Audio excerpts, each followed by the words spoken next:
నేపాల్లో ఆందోళనలు తీవ్ర స్థాయిలోకి వెళ్ళాయి. పెద్ద ఎత్తున ఆందోళనలు చేపట్టి రోడ్డు మీదకి వచ్చి నిరసన గళాన్ని వ్యక్తం చేస్తున్నారు యువకులంతా.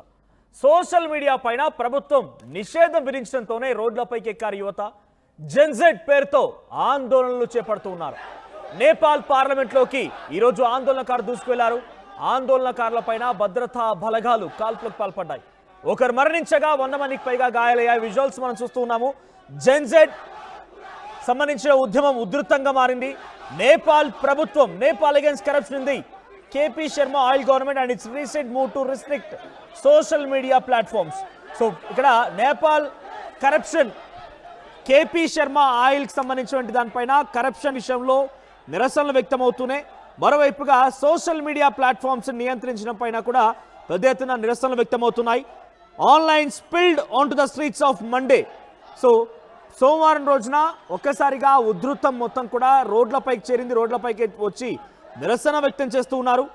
సో పార్లమెంట్ దగ్గర కూడా ఈ ఆందోళన కొనసాగింది. పార్లమెంట్ లోపలికి దూసుకెళ్లే ప్రయత్నం చేశారు.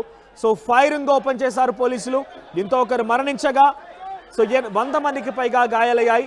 సో థౌజండ్స్ ఆఫ్ యంగ్ ప్రొటెస్టర్, వేల మంది యంగ్ ప్రొటెస్టర్స్ మొత్తం కూడా కాఠ్మండు చేరుకున్నారు. సో పెద్ద ఎత్తున జెన్జెడ్ రెవల్యూషన్ మొత్తంగా ఆందోళన, జెన్జెడ్ రెవల్యూషన్ పేరిట ఆందోళనలు జరుగుతూ ఉన్నాయి. చాలా మంది కూడా రెస్ట్రిక్షన్స్ని బ్రేక్ చేశారు. సో పోలీసుల బార్కేడ్లను దాటేశారు. పోలీసులు వద్దనటువంటి ఆ నియంత్రణ దగ్గరికి వెళ్ళిపోవడంతో మల్టిపుల్ లొకేషన్స్లో ఫైరింగ్ ఓపెన్ చేశారు కాఠ్మండు ప్రాంతంలో. సో దీంట్లో ఒకరు మరణించగా 100 మందికి పైగా గాయాలయ్యాయి. In response Kathmandu administration impose a curfew విధించింది. పార్లమెంట్ చుట్టూ కర్ఫ్యూ విధించారు. ప్రస్తుతానికి నేపాల్లో కర్ఫ్యూ కొనసాగుతుంది. ఎక్కడికక్కడ లాక్డౌన్లు కొనసాగుతున్నాయి. As the situation grew increasingly volatile from the early hours of the day. So పెద్ద ఎత్తున తెల్లవారుజామున ఈ ఘటన మొదలవడంతో పెద్ద ఎత్తున ఆ ప్రాంతాలు మొత్తం కర్ఫ్యూ విధించబడ్డాయి. సో బంగ్లాదేశ్ పరిస్థితే ఇక్కడ కూడా తలెత్తుతుందా?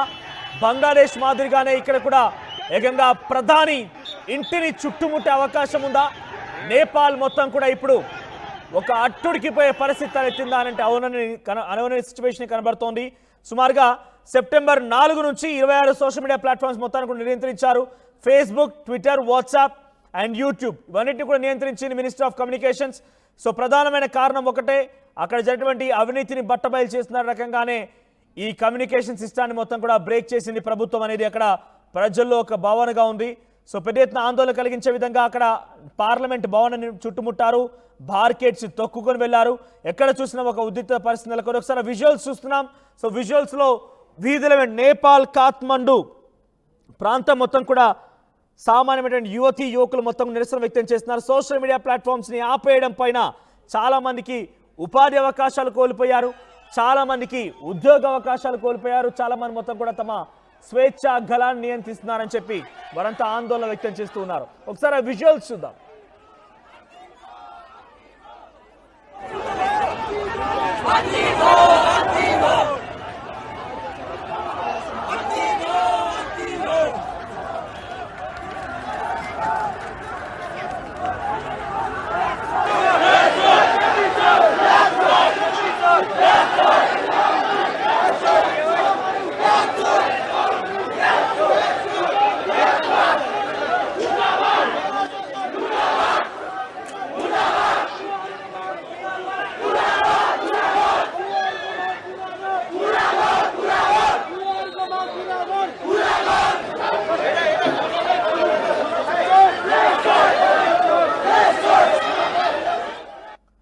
Right, ruling Communist Party of Nepal.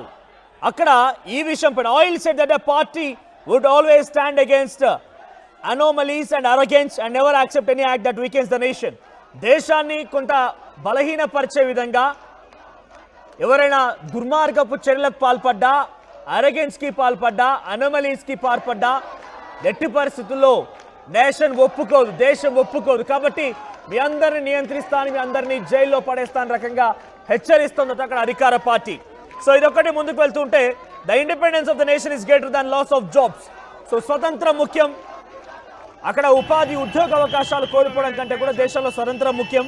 So కాబట్టి every individual who restricts the freedom, ఎవరైనా సరే అక్కడ ఫ్రీడమ్ని రెస్ట్రిక్ట్ చేసే ప్రయత్నం చేస్తే వారిపైన కఠినాత్మకంగా వ్యవహరిస్తామని చెప్పి నేపాల్ ప్రభుత్వం చెప్తోంది. ఏదేమైనా ప్రస్తుతానికి నేపాల్లో జరిగినటువంటి చర్యలు చూస్తూ ఉంటే బంగ్లాదేశ్ పరిస్థితి తలెత్తుతున్న రకంగా మారిపోయింది. Facebook, Twitter, WhatsApp and YouTube ఈ మూడు కూడా నేపాల్ నియంత్రించబడ్డాయి. సో అక్కడ యువతంతా కూడా దానికి వ్యతిరేకంగా పోరాటం చేస్తున్నారు. పార్లమెంట్ భవనాన్ని చుట్టుముట్టారు, పార్లమెంట్ లోపలికి చొచ్చుకు వెళ్లారు. సో అక్కడ పోలీసులు మొత్తం కూడా గన్ ఫైరింగ్ చేయడంతో ఒకరు మరణిస్తే 100 మంది పైగా చాలా తీవ్రంగా గాయాలయ్యాయి. సో ప్రస్తుతం ఇంకా పరిస్థితి చేజారిపోయే అవకాశం కనబడుతోంది.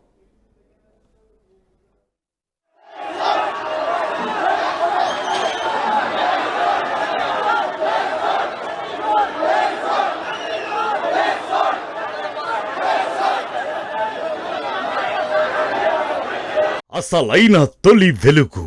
ఫాలో వాట్సాప్ @తొలి వెలుగు official.